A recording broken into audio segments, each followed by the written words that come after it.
Hello everyone. Today we are going to study an important component in electricity called the capacitor. A capacitor is an electrical device used to store electrical energy and release it when needed. You can think of it like a small battery, but instead of storing energy for a long time, it stores it temporarily and releases it very quickly. The structure of a capacitor is made of two metal plates called conductors, this and this. Okay, this is a capacitor. These two plates are conductors separated by an insulating material called a dielectric. Inside this we have a dielectric. It's insulator like air, paraffin, any insulating. Okay. When the capacitor is connected to a circuit, one plate becomes positively charged and the other plate becomes negatively charged. This plate is positively charged and this plate is negatively charged. Inside the capacitor or between the two plates we have a dielectric, is an insulator. The charges are equal in value. So the positively charged and the negatively charged on the plates are equal in value but opposite in sign. This means one plate has plus Q and the other has minus Q. Between the plates, an electric field is created, and this is where energy is stored. In circuit diagrams, a capacitor is represented by two parallel lines. So, in a circuit diagram, the symbol of a capacitor is like this: two parallel lines.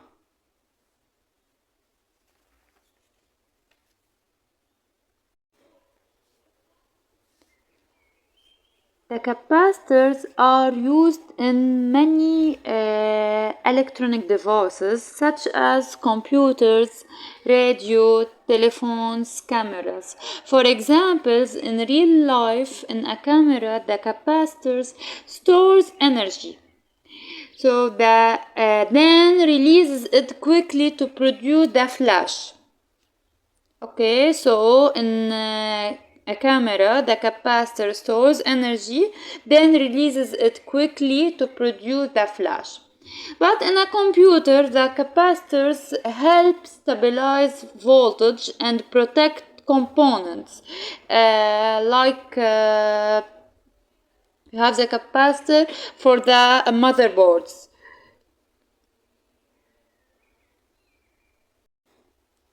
Now let's talk about capacitance. The capacitance is the ability of a capacitor to store electric charge. The formula is C equal epsilon times S over D, where C is the capacitance, which its unit is farad of symbol F. Epsilon is the permittivity of the material between the plates. S is the surface of area of the plates, and D is the distance between the plates. Important ideas: capacitance increases when the area S increases, so more space to store charge, And when the distance d decreases between the plates, so plates are closer and the material improves higher permittivity. So the C increases when the surface S increases and the distance between the plate decreases, then the plates are more closer, and when the permittivity epsilon increase. The permittivity epsilon is a material property that measures how much a substance resists or allows an electric field within it, indicating its ability to store electrical energy through polarization. For more explanation, high permittivity, like ceramic, implies strong polarization and high energy storage, and low permittivity, like air, implies weak polarization and low energy storage. The permittivity is given by epsilon equal epsilon r times epsilon 0, where epsilon 0 is constant, is a vacuum permittivity. Epsilon 0 equal 8.85 times 10 to the power minus 15 farad per meter, or this number, the same. And epsilon r, the relative permittivity, is called relative permittivity. It depends on the material. For example, epsilon r of air equal to 1. Other material can increase capacitance. The main relation between the voltage across the capacitor is Q equal CUC. We can also write it as UC equal Q over C, where Q is the electric charge stored in the capacitor. Its unit is coulomb, symbol C, and C is the capacitance. Its unit is farad of symbol F, and UC is the voltage across the capacitors. Its unit is volt of symbol V. This formula tells us if the voltage increases, the stored charge increases, and if the capacitance is larger, the capacitor can store more charge. So capacitance represents the ability of a capacitor to store electric charge. The units of capacitance, the capacitance is usually very small. So we use smaller units like picofarads, nanofarads, microfarads, and millifarads. You should remember that from picofarad to farad times 10 to the power minus 12, and from nanofarad to farad times 10 to the power minus 9, and from microfarad to farad times 10 to the power minus 6, and from millifarad to farad times 10 to the power minus 3.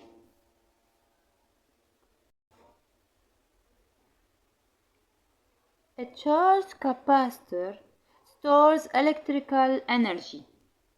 The energy stored is given by W equal half CUC squared. There are two other equivalent forms, W equal half Q squared over C and W equal half Q times U. All three formulas represent the same stored energy. The energy increases when the capacitance increases and the voltage increases. Now charging a capacitor. First, the capacitor starts charged when connected to a battery through a resistor. When the switch is closed, the battery starts pushing charge through the circuit. The plate connected to the positive terminal becomes positively charged. This is the positive terminal and this plate is a positive charge. And the plate connected to the negative terminal becomes negatively charged. This is the negative terminal and this is the negatively plate. The two plates accumulate opposite charge. So the circuit contains a battery of electromotive force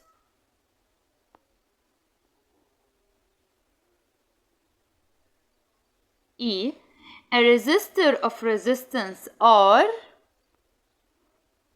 a capacitor of capacitance C, a switch K, an ammeter to measure the current, and a voltmeter to measure the voltage of the capacitor. At the beginning of charging, at t equals 0, the capacitor is initially uncharged, so UC equals 0 and Q equals 0. At this instant, Q equals 0. At this instant, the capacitor behaves almost like a wire. So by law of addition of voltage, E equal UC plus UR. And at t equals 0, UC equal to 0. Therefore, UR equal E. Then we obtain UR equal to E. And by Ohm's law, we have UR equal RI, then I equal UR over R, and therefore I equal E over R. This. I equal E over R, this is the maximum current. So we have at t equals 0, UC equals 0, Q equals 0, UR equal E, and I equal I max equal E over R. As time passes, more charge accumulate on the capacitor plates. The voltage across the capacitor increases and the current decreases gradually. So the capacitor starts opposing the battery voltage, so voltage across the capacitor rises and the current in the circuit becomes smaller and smaller.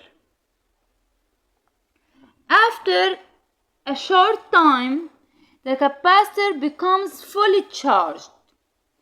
So the capacitor voltage becomes almost equal to the battery voltage E. So after a short time, UC equal E.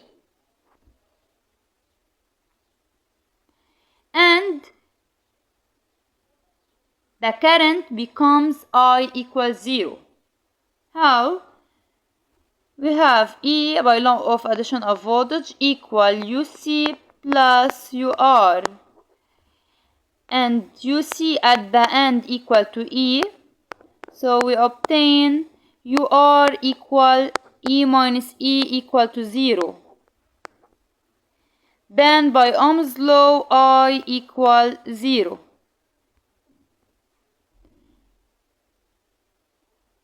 This means no more current flows in the circuit.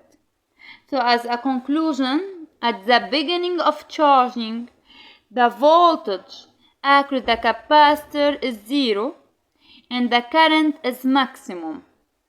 At the end, the voltage across the capacitor is maximum and the current becomes zero.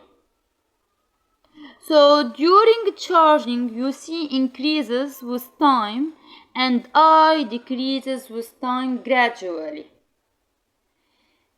The resistors in the circuit control the charging speed and the resistor limits the current. Without the resistor, the initial current would become very large and could damage the circuit. So large resistance, slow charging, and small resistance, fast charging. Now discharging a capacitor. A charged capacitor contains stored electrical energy. When we connect its two terminals through a resistor R prime, the capacitor releases its stored charge and energy. This process is called discharging of a capacitor. Initially, the capacitor is fully charged. It's equal to a maximum voltage. One plate is positively charged, plate A, and the other is negatively charged, plate B. When the circuit is closed, charge begins to move through the resistor R prime. The capacitor loses its stored charge progressively. The stored electrical energy decreases. The capacitor acts like a temporary source of electrical energy. So the capacitor acts as a generator or battery. The discharging circuit contains a charged capacitor, a resistor, a switch, an ammeter to measure the current, and a voltmeter to measure the voltage across the capacitor.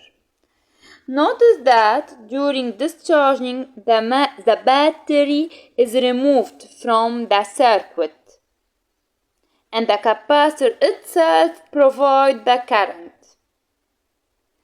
At the beginning of discharging, at t equals 0, the capacitor is fully charged. So UC equal E equal U max initial, and Q equal Q max equal CE.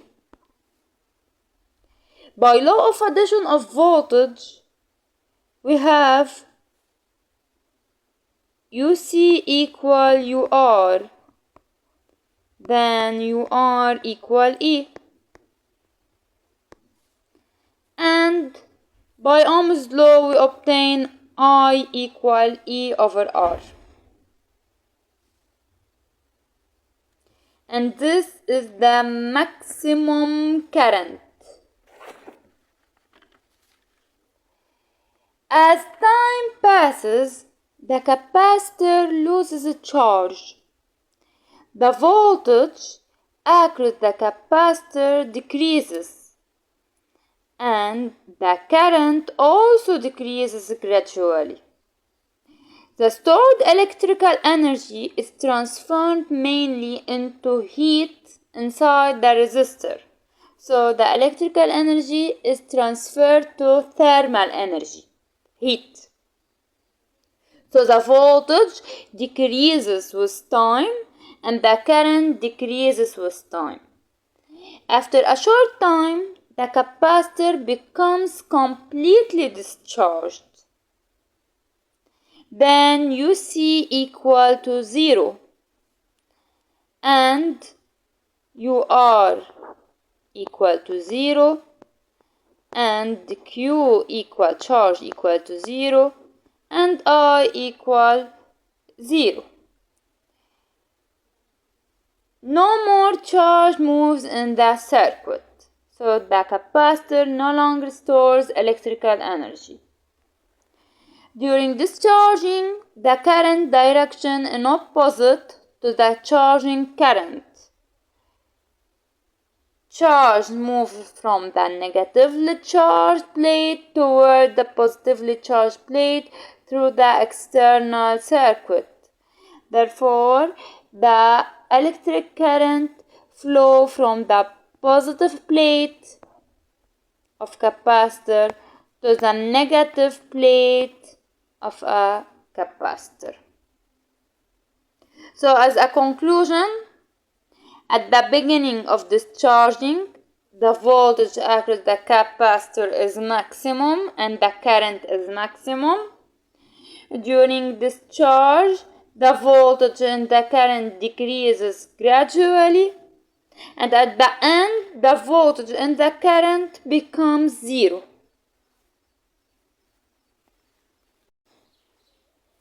So as a final summary, a capacitor stores electrical energy, has two plates separated by an insulator.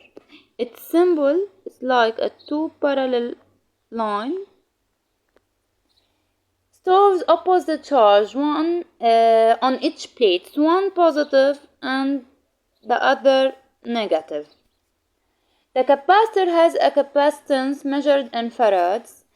The capacitance depends on area of plates, distance between plates, type of the electric material, and the rule is given by C equal epsilon times S over D, where epsilon equal epsilon 0 times epsilon R, the relative permittivity. And the fundamental equations of capacitor are Q equal C times UC and W equal half CUC squared. During charging, in charging case,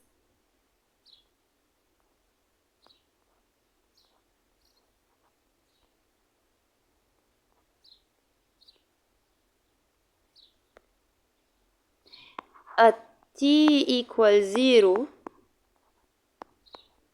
we have UC equals 0 and Q, the charge, equals 0. We have UR equal E and I equal E over R. It's the maximum equal I max. It's the maximum current. At the end,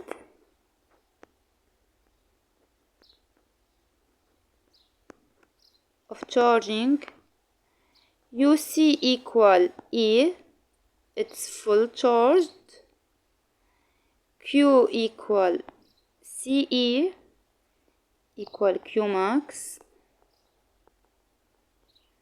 UR equal 0 and I equal 0. So the circuit will be open. Therefore, in charging case, the voltage increases gradually, the charge increases gradually, but the current decreases gradually. In discharging case,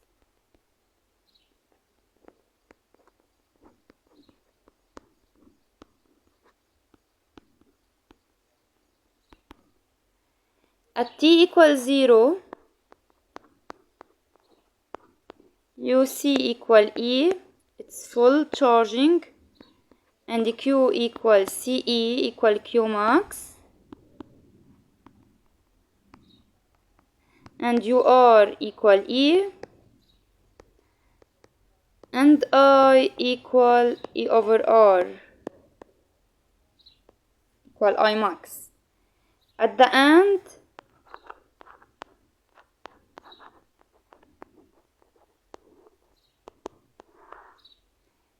UC equals 0, it's full discharge, Q equals 0, and UR equals 0, and I equal to 0 ampere. So, during discharging case, the voltage across the capacitor and the charge across the capacitor, the voltage across the resistor, and the current in the circuit decreases gradually till become 0. That's it for today. Make sure you understand the formula and the physical meaning behind it.